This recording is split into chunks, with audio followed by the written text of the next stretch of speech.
real number line using the set of all real numbers. For this video, I'm going to show how to relate or how to utilize a real number line in one-dimensional space and in different scenarios or different situations. So to start, we considered an array of real numbers, and we can start at 0, represent the countable numbers, 1, 2, and this is dot dot dot. This goes towards negative infinity. This goes towards positive infinity. And right here we have rational numbers we've defined what exists within here, like just divisions of this space. Call rational numbers divisions. And then the irrational numbers fit the remaining void space. So that consists of all the real numbers. And then what we can do is we can relate this axis to, we can call it a distance axis, or it could be a time axis,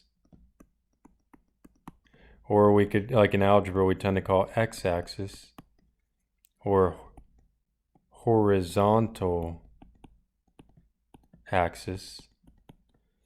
And essentially, a way we could represent this, like if we define this as the x-axis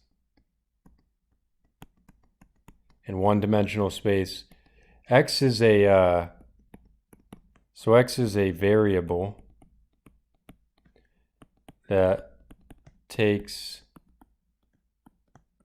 any real number. So x is just a generalized digit. So like, let's say we have the number line, and let's suppose you have a bucket and it's like raining, one of the numbers, falls into this bucket. And let's suppose the output is x, it supports x equals like some value. So let's say 1 falls out of here, so x equals 1. And then we could have like pi. So pi falls, so it reads x equals pi. Or negative 3, x equals, could be negative 3/2 falls into here. And any such digit. So x can take infinitely many digits. So we're just representing it as x because, it's a generalized formula. Instead of using a specific number, x can take on any number within this number line. So what we're going to do right now is we're going to relate the x-axis to, let's say, distance. We're going to take a scenario. So suppose you're walking in a hallway.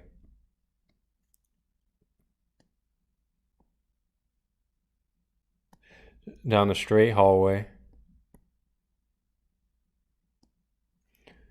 So basically,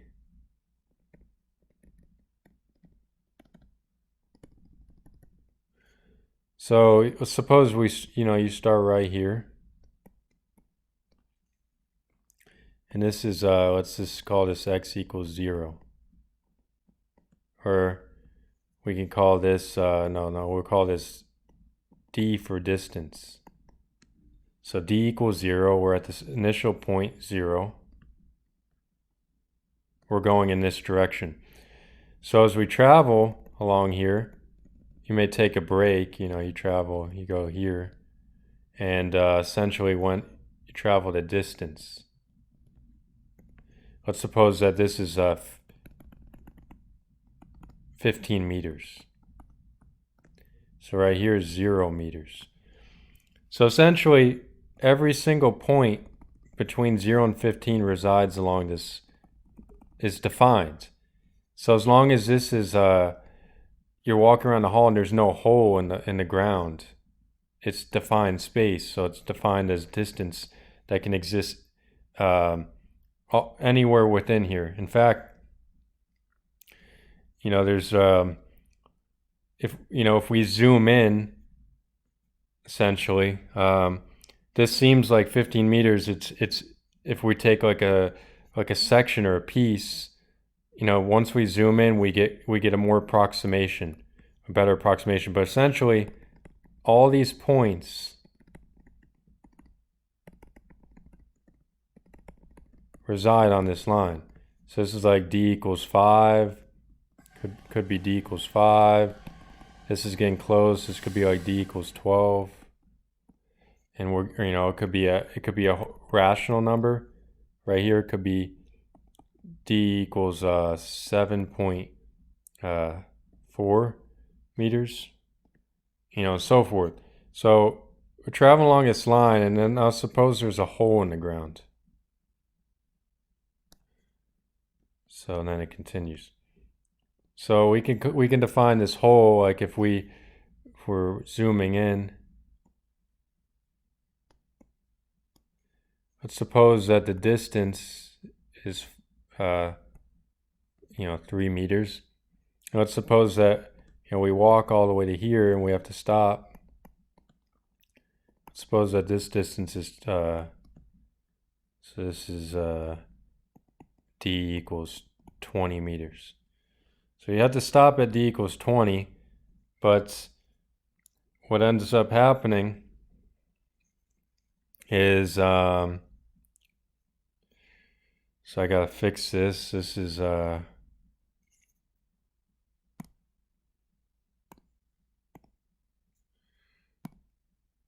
should be shaded.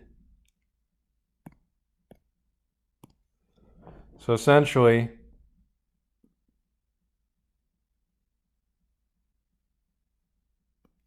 but then it's a hole right here, so then it gets defined. So basically there's a gap, and then right here, let's say this is we know that this is d equals 23 meters. And we keep traveling. So it could be all the way to down here. So the only way to get across is you have to jump. And essentially, so it's a hiatus. And then this is where we get into something called a domain. The domain is basically equates to all defined real numbers existing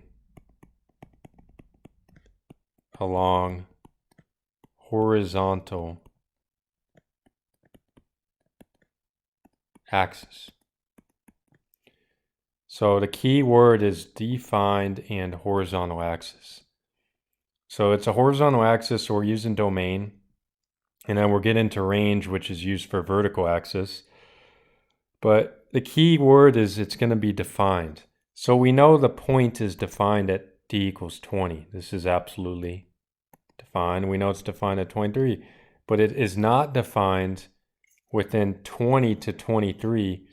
But because what we have to use right now is if we use some terminology, we're going to use close brackets. This is called close brackets.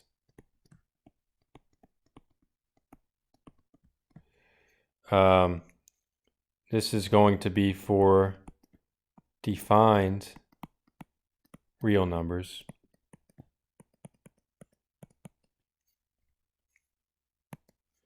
And then open brackets, this is called open. So it's open brackets. Used for basically a number, any real number,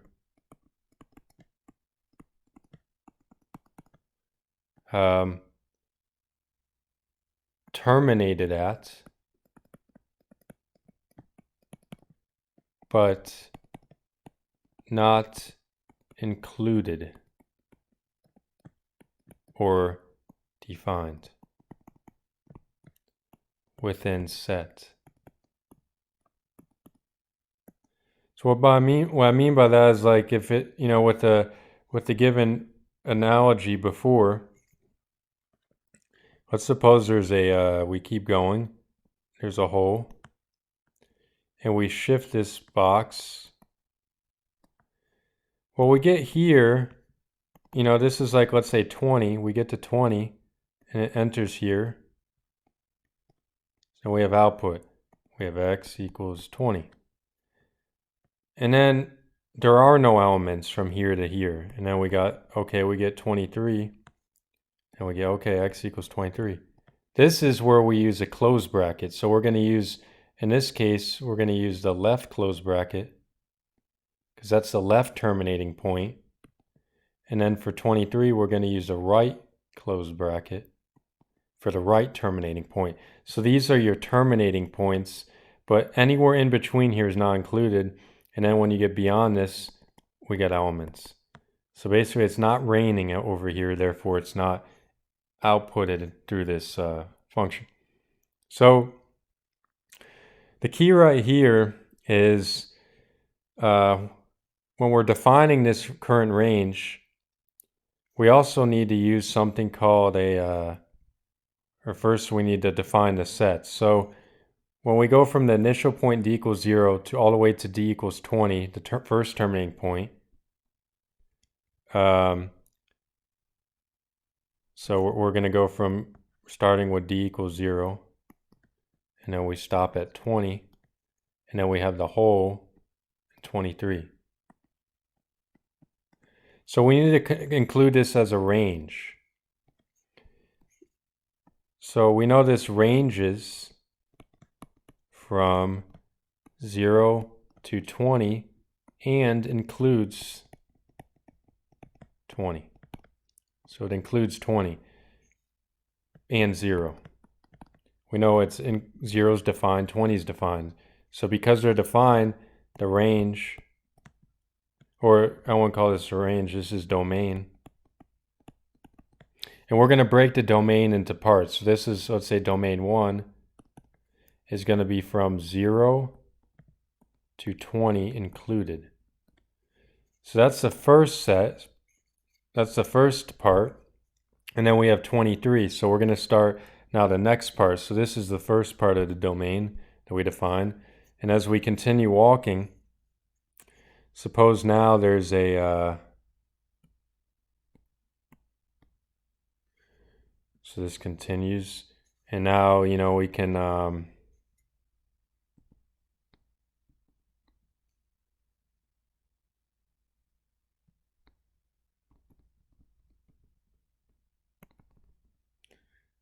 now we can like break it into here, and let's suppose now there's like a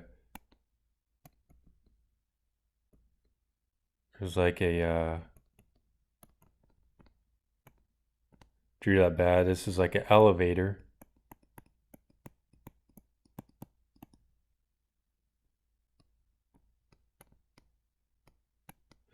So we're going to find it like an elevator, and the door is going to be like right here. And so we're going to walk all the way and then stop at the elevator. So basically, let's say this is at d equals 50 meters. So the next terminating point, let's just say we go from 23, and we're stopping at d equals 50. So for right here, it's it's still going to be included. So we open the door and we're going to walk in and situate ourselves. So basically now we either go up or down. So let's say it's still included, and then we walk to the terminating point, which is, let's say, d equals 55 meters. So now the next set. So basically domain set 2 we know is defined from 23 included, because that's the terminating point, but it does not include anything in between, and we're going to 55 terminating because it's defined everywhere. There's no hole. So basically we excluded, the key is we excluded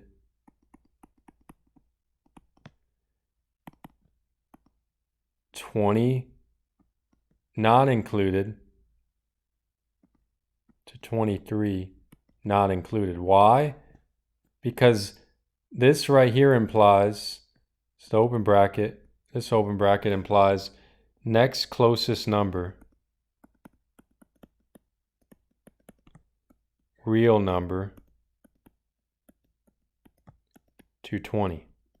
So this could be like 20.000000000 continued, and then finally you get to 1. So it's so close, but if you step a little bit more than 20, you're falling into the hole. And then, this bracket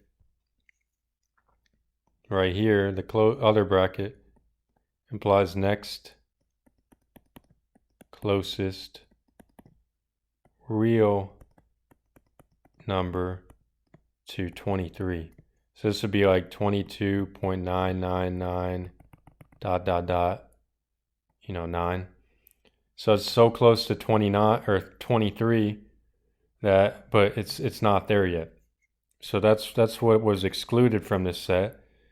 And then essentially, now going up the elevator, you can go either up or you can go down. So basically now with the elevator situation, I'm going to explain in the next video, is we're going to get into range. So we define the horizontal axis, but now we're going to talk about getting into the next dimension, but we're going to go piece by piece. So I'm going to talk about next the vertical axis and how it relates to a set of real numbers, and instead of domain, we're going to talk about the range. But for this case, the total domain, to stop, it's going to be domain 1 union domain 2. So what this means, union, which means it's the it's inclusive. It uses an inclusive property, or uses inclusive property, or additive property. So meaning essentially the union, what you're adding the sets together. You add sets together. So what this means is, so we're going to take the 0 to 20 included. That's our domain. So the domain. And then this is going to be 23. And we terminated at 55. So this union basically, anytime you have a break or discontinuity, use when there exists discontinuity.